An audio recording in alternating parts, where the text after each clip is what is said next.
Our guest today is Mike Stewart. He's an outgoing state representative here in Nashville. We're talking about future threats to democracy, even though several people who thought to be threats to democracy did not win in the November elections.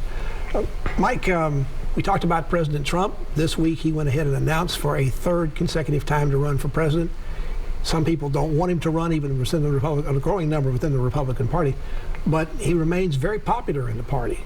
Are you concerned he's going to be their nominee again in 2 years? Oh, I'm absolutely concerned. Yes, I'm concerned. He's very popular, and he's completely unqualified to be president. And he tried to take over our government illegally. And, I wouldn't say that about, again, there are conservatives. Mike Pence, I don't agree with Mike Pence, but he has the right to run for the president. President Trump does not.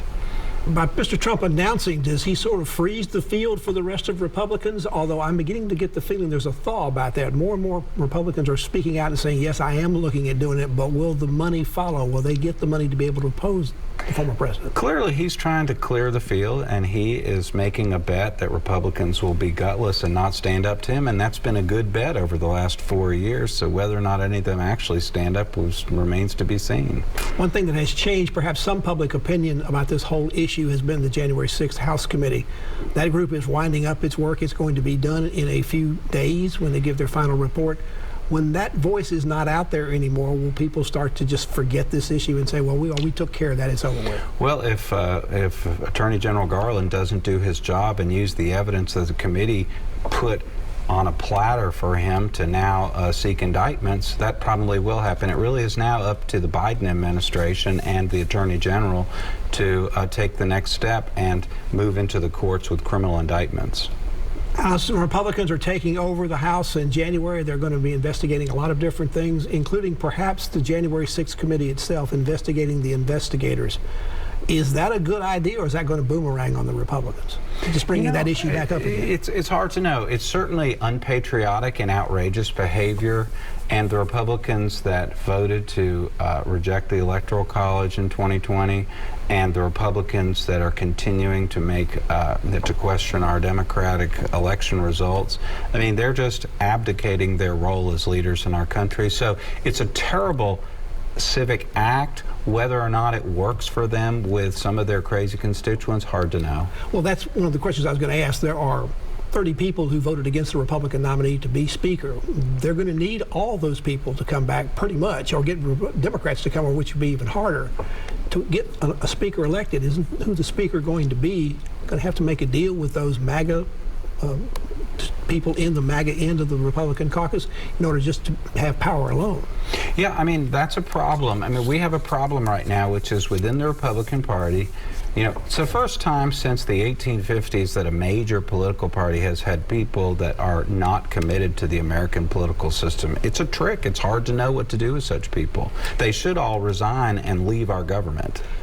Isn't the biggest potential threat still out there for democracy this case now before the Supreme Court, at least potentially, because it appears if the court rules in the plaintiff's favor out of North Carolina, state legislatures in the future might have the chance to say, well, we know what the voters voted in the national election, but we don't agree with that. We're going to send our own electors to Washington, and they're going to be the ones that cast the electoral votes and elect the president. Well, it is a huge threat, and we'll just have to see what happens. Of course, the easiest way to cure that problem is to get rid of people who aren't committed to our democracy. That process started with this last election. It needs to continue. We need to get back to where it is just disqualifying to talk about rejecting the will of the voters. And the fact that we've had people like Marsha Blackburn not stand up for democracy, it's just something I never would have expected. You're a lawyer. You're used to being in the legal system. Given what we were just talking about with this case, and given what happened with the Supreme Court decision on Dobbs,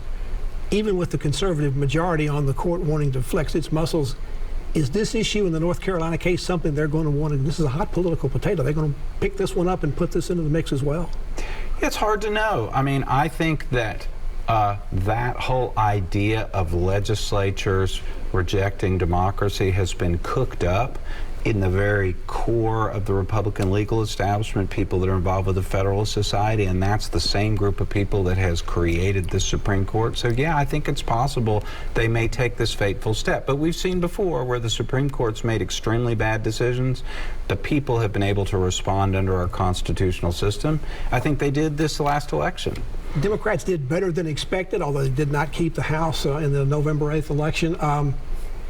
But you did very poorly in Tennessee. You lost a congressional seat. You lost an additional seat in the House where you're already a supermajority here in the state legislature. Why didn't Tennessee be a part of what you saw happen in Michigan and other places like that? I'll tell you what I think. There are a lot of particular reasons, but the biggest reason is that rural areas of our country and small towns have moved consistently for the past 20 years to voting Republican. The Democrats have lost those voters. We had one person who heroically held the Democratic position on multiple issues, John Mark Wendell, who finally was defeated by the Republicans. And, you know, Democrats need to be talking to people like Representative Wendell about how you bring these rural voters back. I don't have that answer, but that's a trend that's happening all across the country. And Tennessee is one of the few states where people in small towns and rural areas still outnumber people in the cities. Tennessee Democrats have not won a statewide race in Tennessee since 2006. That's 16 years.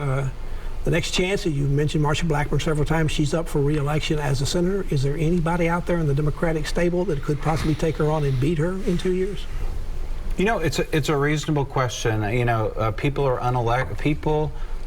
unbeatable until the day they get beaten, you know, and one day there'll be a Democrat who will surprise everyone and win a statewide office in Tennessee. Whether it's in 2 years, you know, I can see reasons why you might think that's probably too soon. But someone needs to run against her, obviously. Lisa quickly on the program, former aide to Congressman Jim Cooper. She said the Democrats need to find a wealthy and already well-known person to run. You got any suggestions? Is that kind of right? What you're going to have to find somebody who brings more to the ticket than what the Democrats can bring to that candidate? I mean, let's face it, Phil Bredesen was a great candidate, and he ran a great race, and on a different day would have beaten her. He's an example of a very, very good candidate. You know, I would certainly like a candidate of that sort to run against her, but, you know, we'll just have to see what happens. Mike Stewart is our guest. He's an outgoing state representative from here in Nashville. He's working on issues concerning the future of democracy. Back to continue our conversation on the other side of these messages.